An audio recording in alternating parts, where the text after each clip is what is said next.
कहानी की शुरुआत एक ऐसे आदमी से होती है जो एक अजीब से कमरे में कैद था और वो कमरा छोटे छोटे दरवाजों के जरिए अलग अलग कमरों से जुड़ा हुआ था। वो आदमी काफी ज्यादा घबराया हुआ था और इसीलिए वो दरवाजा खोलकर लाल रंग के कमरे में चला गया, पर उसके उस कमरे में पैर रखते ही कई सारी नुकीली चीजों ने उसके ऊपर वार कर दिया। उधर विविची और सिंजी नाम के दो लड़कों के साथ चुहारो नाम का एक बच्चा भी ऐसे ही कमरे में कैद था, पर उनमें से किसी को भी ये याद नहीं था कि वो इन कमरों में आए कैसे, और इसीलिए वो अपने दिमाग पर जोर डालकर सोचने में लग गए। पर तभी उस कमरे में एक जूता आया जो हिरोशी नाम के एक लड़के का था। असल में हिरोशी उस जूते की मदद से उस कमरे के खतरे को नाप रहा था। थोड़ी देर बाद उस कमरे में असाका नाम की एक लड़की भी आई। इसके बाद हिरोशी छत पर बने एक दरवाजे को खोलने में लग गया, जिसके खुलते ही उस आदमी की लाश सीधा जमीन पर गिरी जिसे हमने कहानी की शुरुआत में देखा था। इस तरह एक आदमी को मरा हुआ देखकर वहां मौजूद सभी लोगों के होश उड़ गए और इसी घबराहट में शिंजी ने दूसरे दरवाजे से भागने की कोशिश की,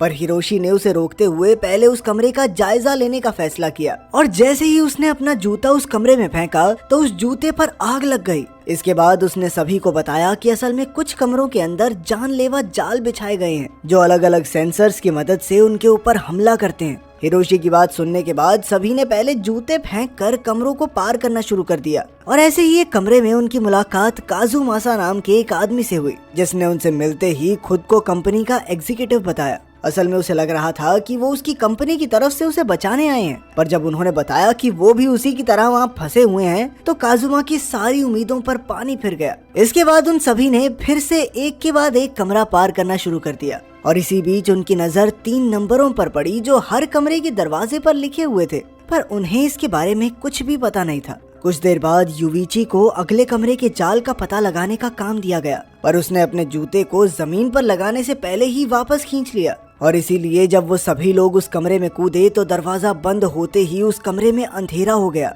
जिसके बाद छत पर लगा एक बहुत तीखे ब्लेड्स वाला पंखा तेजी से उनकी तरफ आने लगा, जिसका मतलब साफ था कि युविची की गलती की वजह से वो लोग गलत कमरे में आ गए थे। उस पंखे को देखते ही उन सभी ने बाकी दरवाजों को खोलना शुरू कर दिया, पर लाख कोशिशों के बाद भी कोई दरवाजा नहीं खुल रहा था और इसीलिए उन्हें सबसे नीचे बने दरवाजे का इस्तेमाल करना पड़ा। लेकिन युविची तेजी से आ रहे उस पंखे को देखकर सुन्न पड़ गया था। वो चाहकर भी वहां से भाग नहीं पा रहा था, पर फिर ऐन वक्त पर हिरोशी ने उसे भी सही सलामत उस कमरे से बाहर निकाल लिया। लेकिन जैसे ही वो वहां से बाहर निकले तो हिरोशी ने युविची पर बहुत गुस्सा किया, क्योंकि उसकी एक गलती की वजह से उन सभी की जान जा सकती थी। उधर चुहारो को दरवाजे पर लिखे नंबर्स याद थे और उसने अपनी शर्ट के बटन्स की मदद से जमीन पर कुछ कैलकुलेशंस करना शुरू कर दिया और थोड़ी मेहनत करने के बाद वो समझ गया कि सभी जाल वाले रूम्स प्राइम नंबर्स थे। ये ऐसे नंबर होते हैं जिन्हें सिर्फ खुद से डिवाइड किया जा सकता है, यानी 2, 3, 5, 7, 11, 13 इस तरह से।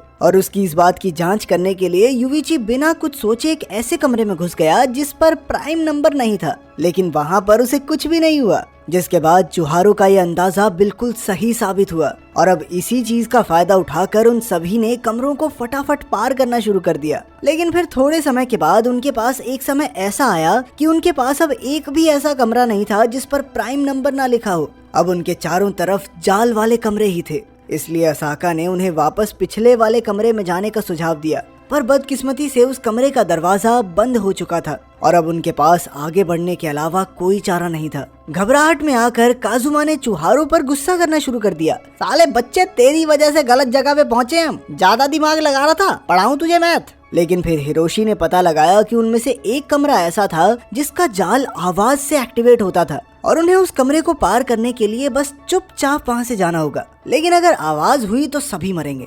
इसके बाद उन सभी ने एक साथ उस कमरे को पार करना शुरू किया, पर गलती से शिंजी का जूता उसके हाथ से छूट गया, जिसकी आवाज से उस कमरे के सेंसर चालू हो गए और बहुत सारी लेजर्स ने उनके ऊपर हमला कर दिया। इन लेजर्स से काजुमा जलते जलते बचा, पर किसी तरह बाकियों ने उसे सही समय पर दूसरे कमरे में खींच लिया। काजुमा जिंदा तो बच गया, पर उसके हाथ में थोड़ी सी चोट आई थी और इसीलिए उसने शिंजी के ऊपर चिल्लाना शुरू कर दिया उसने कहा कि ये क्या तरीका है बे, हाथ में जूता नहीं पकड़ा जाता ढंग से। थोड़ी देर बाद चुहारो ने उन सभी का ध्यान एक क्यूब की तरफ खींचा, जिसकी मदद से उसने उन सभी को समझाया कि ये सारे कमरे एक क्यूब में बने हुए हैं और शायद ये घूम रहा है और हम इसके अंदर ही घूमे जा रहे हैं, और इसीलिए उन्हें इस क्यूब के कोने का रास्ता ढूंढना था जहाँ से शायद वो बाहर निकल सकेंगे। पर तभी अचानक से उस कमरे में जहरीली गैस भरने लग गई, जिस वजह से उन्हें दूसरे कमरे की तरफ भागना पड़ा। पर उन्हें ये नहीं समझ आ रहा था कि आखिर प्राइम नंबर ना होने के बावजूद भी उस कमरे में जाल कैसे बिछा हुआ था।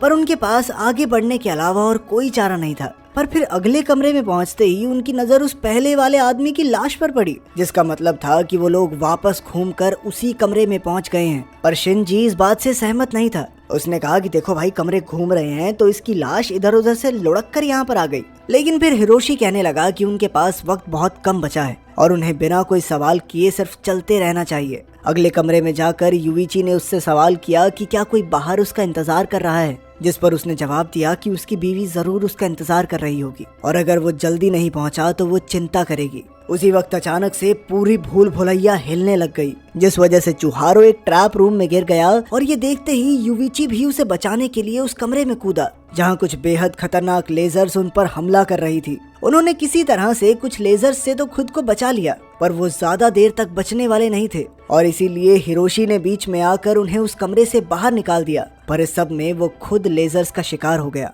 उन दोनों को बचाते हुए हिरोशी की मौके पर ही मौत हो गई। उधर जब सभी लोग हिरोशी की मौत का दुख मना रहे थे तो वहीं युविची कुछ कैलकुलेशंस करने में लगा हुआ था और जल्द ही वो समझ गया कि दरवाजे पर लिखे नंबर्स का असल में क्या मतलब था। असल में वो सुराग थे कि भूल भुलैया के आखिर तक कैसे पहुंचना है। ये जानकारी मिलते ही सभी ने युविची का पीछा करना शुरू कर दिया और थोड़ी देर बाद जब वो एक कमरे में आराम कर रहे थे तो काजुमा कहने लगा कि ये सब उनके बुरे कर्मों का फल है। असल में उसने अपनी जिंदगी में कई सारे लोगों को धोखा दिया था, जिसके बदले में उसे ये सजा मिली है। पर तभी अचानक जमीन में से कुछ लोहे की सलाखें उठी और उनके बीच में आ गई। अब वो लोग दो ग्रुप्स में बट चुके थे, जिनमें से एक तरफ काजुमा और शिंजी थे और दूसरी तरफ असाका, युविची और चुहारो। वो सभी समझ चुके थे कि अब वो सब एक साथ आगे नहीं बढ़ सकते, इसलिए काजुमा और शिंजी ने अपने बलबूते पर आगे बढ़ने का फैसला किया। वहीं युविची असाका और चुहारो के साथ आगे बढ़ता रहा, जहां एक कमरे में अचानक से उनके सामने एक स्क्रीन आ गई,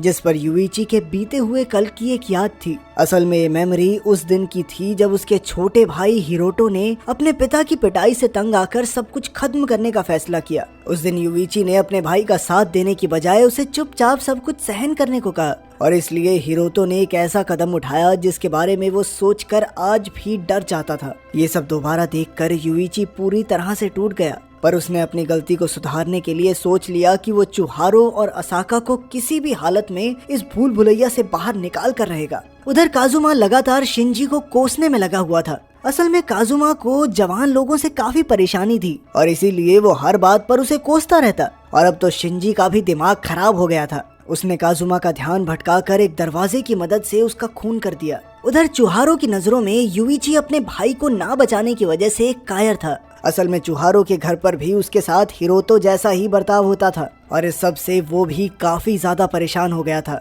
और अब उसने भी एक कमरे में जाकर सारी परेशानी खत्म करने का फैसला किया। पर फिर ऐन वक्त पर युविची ने उसका हाथ पकड़कर उसकी जान बचा ली और इसी बीच उसकी नजर चुहारो के हाथ पर पड़ी, जिस पर काफी गहरे जख्म थे और उस जख्म को देखते ही वो चुहारो की हालत समझ गया। लेकिन फिर असाका ने उन्हें बताया कि वो लोग किनारे पर पहुंच गए हैं। दरवाजे से बाहर देखने पर उन्हें पता चला कि असल में सारे कमरे एक बिल्डिंग की तरह बने हुए हैं, जिसके नीचे वहां से बाहर निकलने का दरवाजा बना हुआ था। साथ ही उनकी नजर एक कमरे पर पड़ी जो एक लिफ्ट का काम कर रहा था और वो इसी कमरे की मदद से बाहर निकल सकते थे। युविची ने तुरंत ही कैलकुलेशंस करके एक प्लान बनाया, जिसके बाद वो उस कमरे की तरफ बढ़ने लगा जहां रास्ते में उनकी मुलाकात खून से लिपटे हुए शिंजी से हुई। पहले तो वो सब काफी ज्यादा खुश थे, लेकिन फिर उसके कपड़ों पर लगे खून को देखकर वो सभी थोड़ा घबरा गए। शिंजी ने झूठ कह दिया कि काजुमा की मौत एक ट्रैप रूम में हुई है और वो बाल बाल बचा है इस मुसीबत से। खैर, इसके बाद वो सभी बिना किसी शिकायत के आगे बढ़ने लगे। पर तभी शिंजी उन सभी को जबरदस्ती एक ट्रैप रूम में ले गया, जहां उसने सबके सामने अपने गुनाह को कबूल किया,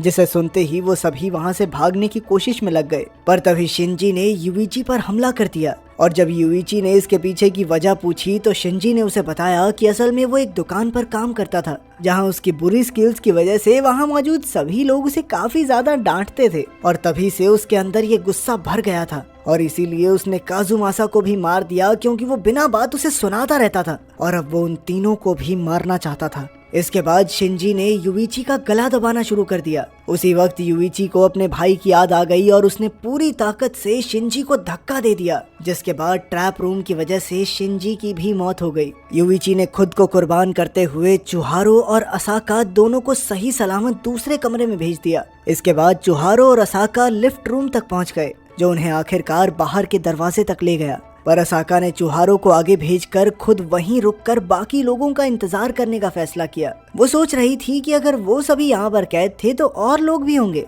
और वो चाहती थी कि वो बाकी सबको यहाँ से बचा कर निकाल सके।